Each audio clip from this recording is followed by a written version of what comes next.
all this demanding other people change. You can advise them, you can ask them, but you cannot demand them. You've got nothing to back it up with. The next one's another justice one. It's a social justice. And this is to deal with universal credit. He says the government should get involved in making like goals for well-being. Okay. How do you achieve this? I'm not too sure. The doctors, the private practitioners that are working in our NHS, they are paid on achieving certain goals. So many people inoculated, so many of these things, so many blood pressures done, so many of this, so many of that.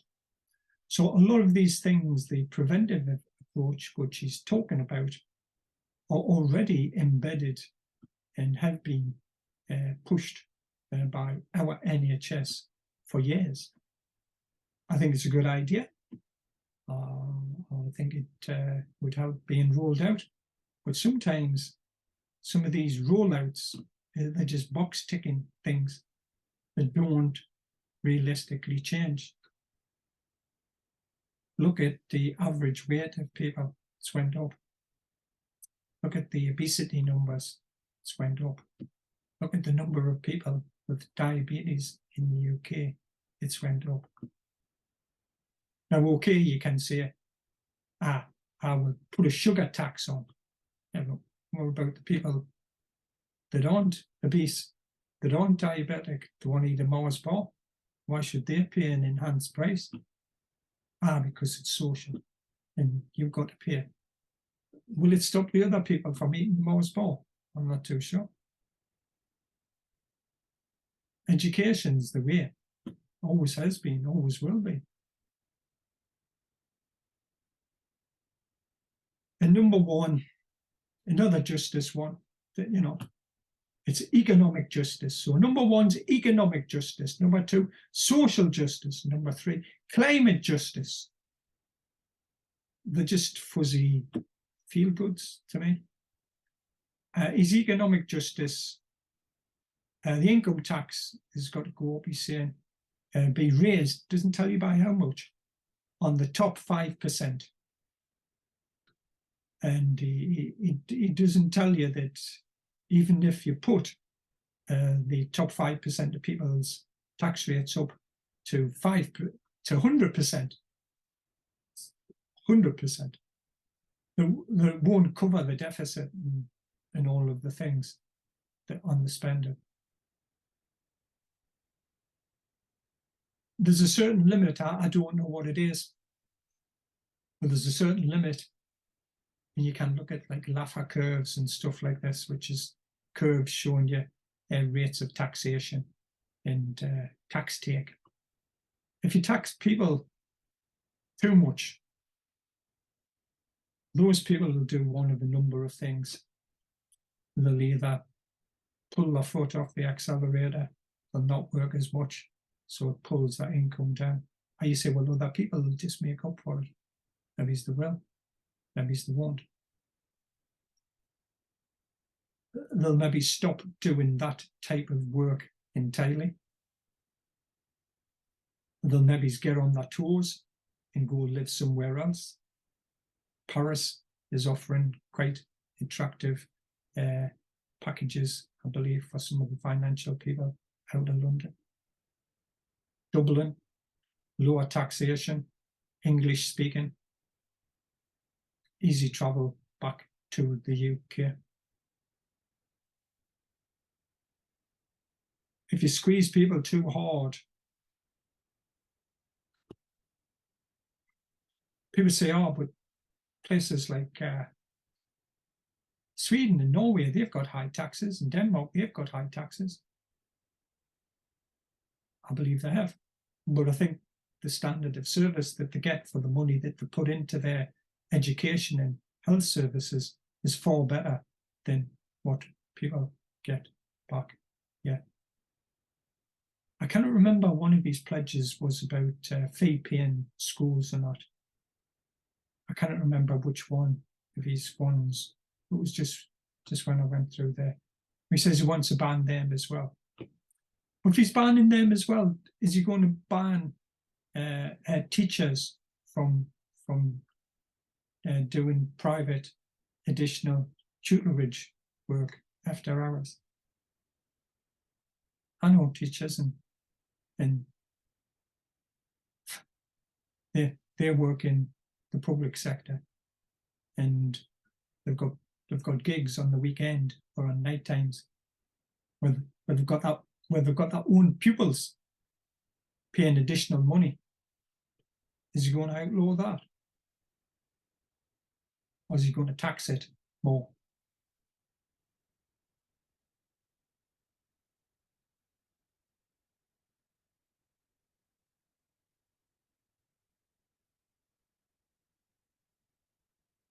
Economic justice. How much you're going to put it up by? Doesn't say. Taxes are 45%, and people pay national insurance contributions on top of that. You probably, if they're paying national insurance on the top bits, I don't know how it works at the top end. You maybe just looking at people paying 55-60% tax already. You see, oh yeah, but they're earning £1 million. Okay.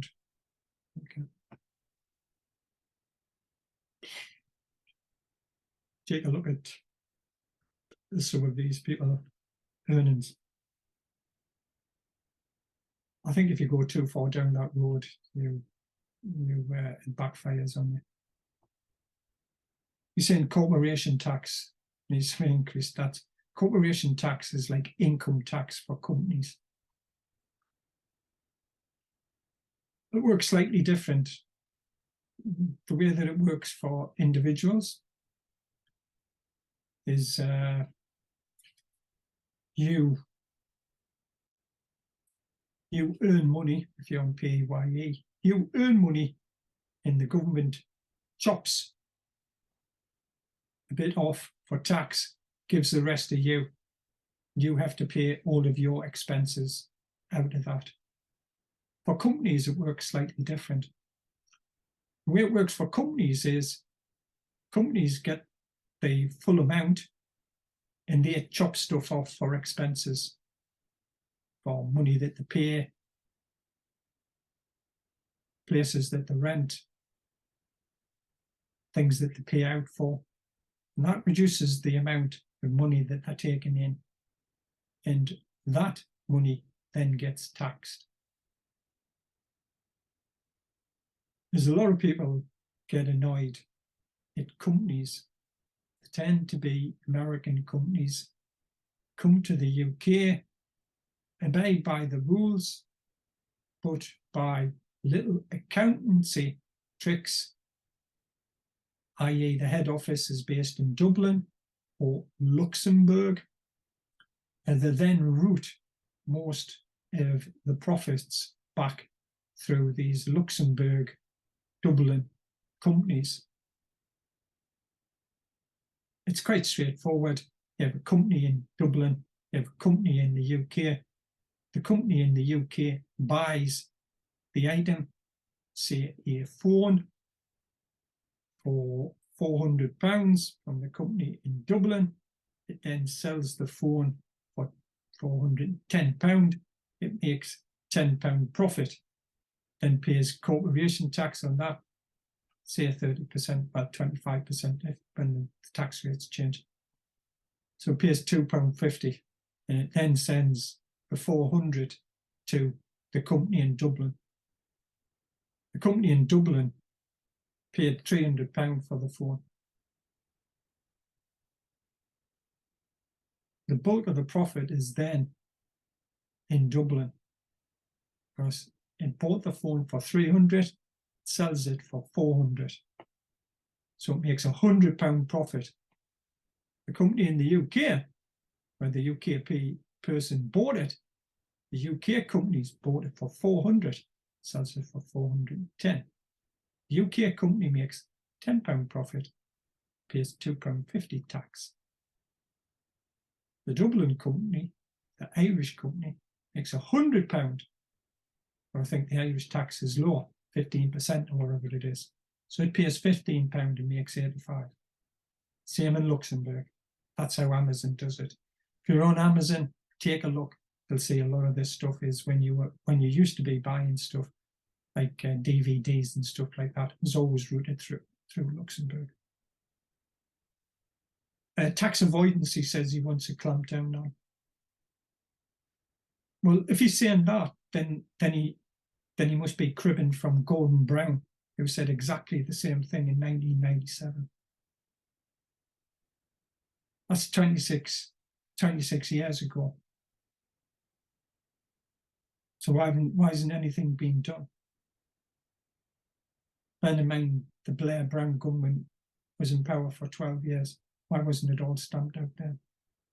Has it just come back underneath the Tories?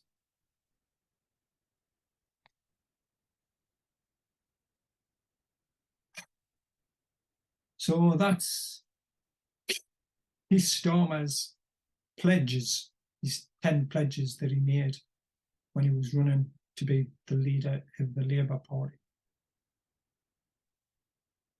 It's difficult being a politician. You've got to sell yourself to sort of ideological side of your party.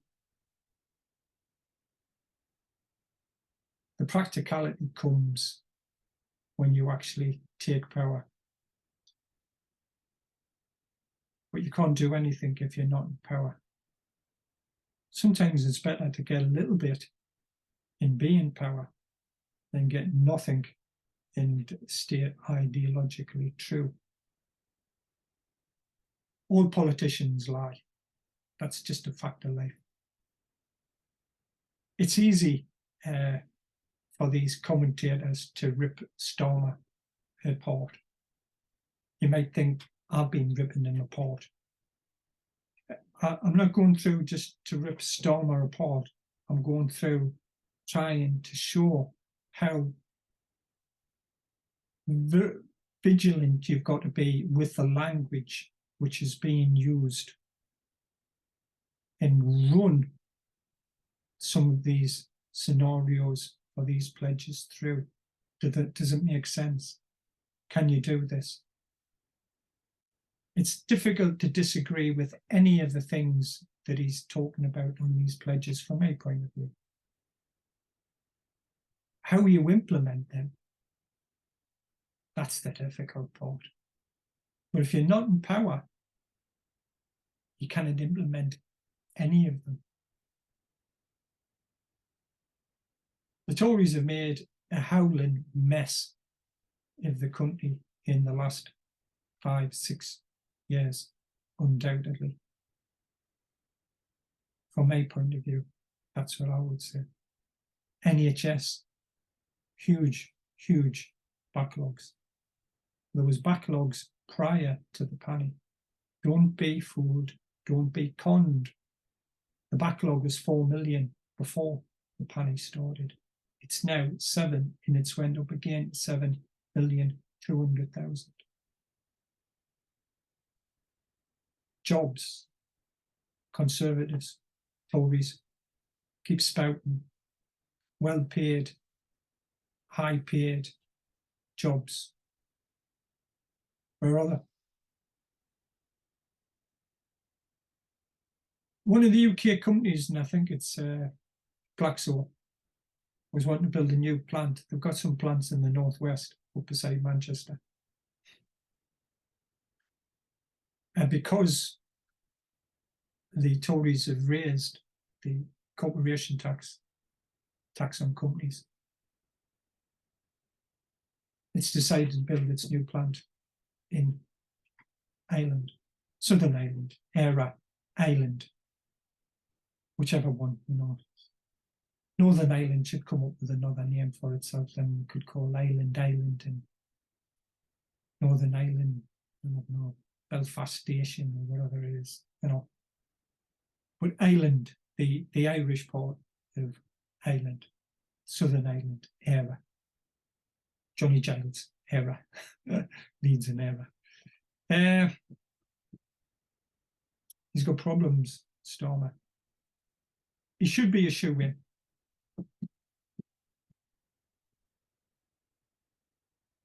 People have short memories. The election will be fought, I believe,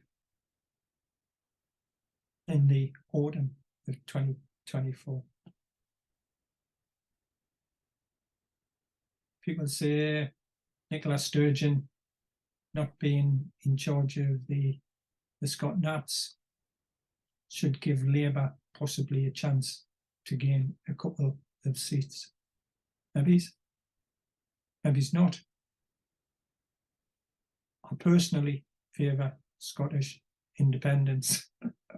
I favour independence for any country or region that wants to, by peaceful means, to be independent. So yeah, for the Scotch, go for it. For the Welsh, go for it. I think he's got problems, Starmer. He may pick up a few seats, might not. It's a long way off. Politics is a long, drawn-out game. The last election was easy. People were fed up of the politicians prevaricating, waltzing around, arsing about, not doing what had been agreed.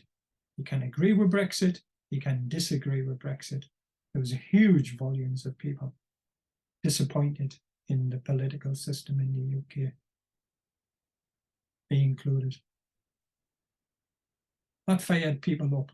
Boris had a nice, clear message: get Brexit done. Can it get more simpler than that? What Brexit was, nobody knew, but he was going to get it done. Did he get it done? No. You've got Sunak crossing Belfast Station land, Northern Ireland, speaking with the Euroland people, trying to get a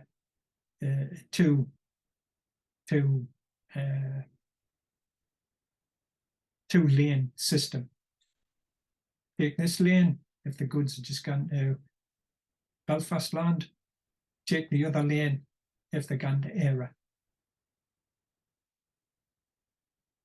Will it work? Do they know? But Brexit's not done. All this bonfire of the Euro legislation, that's never happened. We've had a couple of bonfire nights since then. Guy Fawkes nights haven't been burnt. I can understand the reluctance on the people that operate the system. Shit.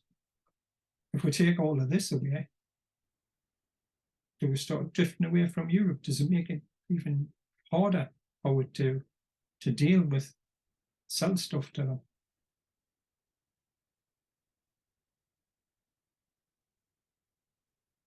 People are more European now, not just because they shop in Lidl or Aldi and stuff like that. The stuff that you pick up, the stuff that you eat, comes from all over the place. Britain can't feed itself. 40 to 50% of all of the food eaten in the UK comes from abroad. You must trade to be able to afford to bring food in. Starmer's got problems. I still think he'll cruise through. I think the distrust and dislike of the Tories is so great that unless Sunak pulls off some amazing Houdini trick, I can't see him winning. There's talk of Johnson resurrected. I can't personally envisage that happening. I think if the Conservatives, Tories, I'll use Starmer's terms for them, if the Tories get Boris back, it's not, you're not going forward. You've had a person that didn't achieve anything. He won the election, granted, but while he was in power, didn't achieve anything. And I know it's been hard on him because the penny was on the go at the time. But the other things, he's left the country in a mess. More debt, more this, less that, more food banks, more NHS waiting lists.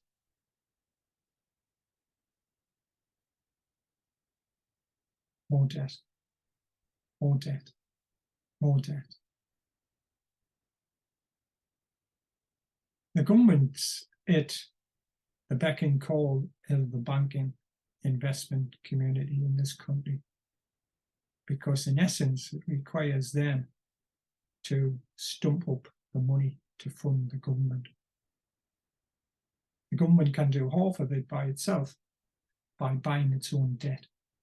That only works for so long. Normal reason for that is provide liquidity in the market. But we're getting off topic here. Starmer, yeah. Unless he does something absolutely like a howler, he's the next Prime Minister. He's going to have problems. He'll have problems with his deputy, who's an ideologue. He'll have problems with other people in his party who are ideologues. He'll have problems with the old momentum people who can't see why Corbyn was disliked by so many people in the UK. Labour people, socialist people, average people. The Tory people loved him because he was just a howler. It's fine being an ideologue, and some of the things that Corbyn stated I agree with. But realistically, you couldn't envisage him as being the Prime Minister. He was like Michael Foot. He was like Kinnock. He was like somebody that you just couldn't give the reins of government to him. It's impossible to tell that somebody's in that position.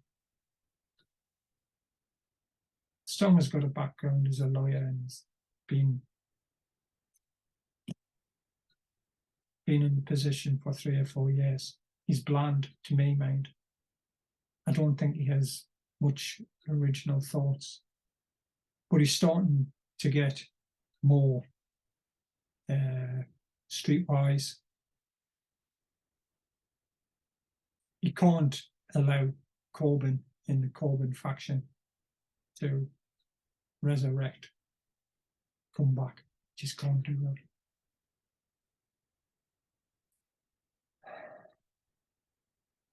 So he's bladdered Corbyn is a Labour MP. Can it be a Labour MP? Make it back to Parliament. Not be a Labour MP. All sort of, I was going to say dictators, all strong leaders, one of the first things they do is they get rid of the opposition. I believe Starmer's starting these purges. He wants people around him that he can trust. Cannot trust Corbyn. From his mind, he sees him as a liability. I think he's got troubles with his deputy. I don't think his deputy and him are on the same page with a lot of the things. I think we find it difficult to replace her before the election. But you can do what Blair did with Prescott and just shunt her into the deputy leader bit and try and lock her up so that she's got very limited input. But getting off topic again, this was my take on Starmer's pledges difficult. I think he's got a difficult job.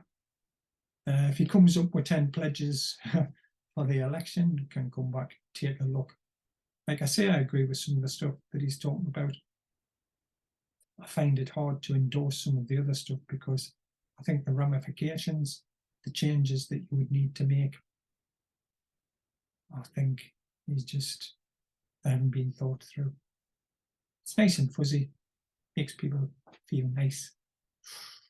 Ooh, lots of adjectives in there. Ooh, oppose the Tories, equality, remove obstacles, demolish power and wealth opportunities.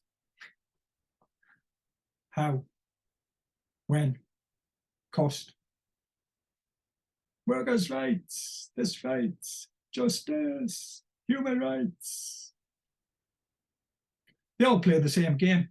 The Tories will be doing exactly the same, telling you how great they were and how good they did at the penny, and you remember the furlough, you know, and all the rest of the caper, you know.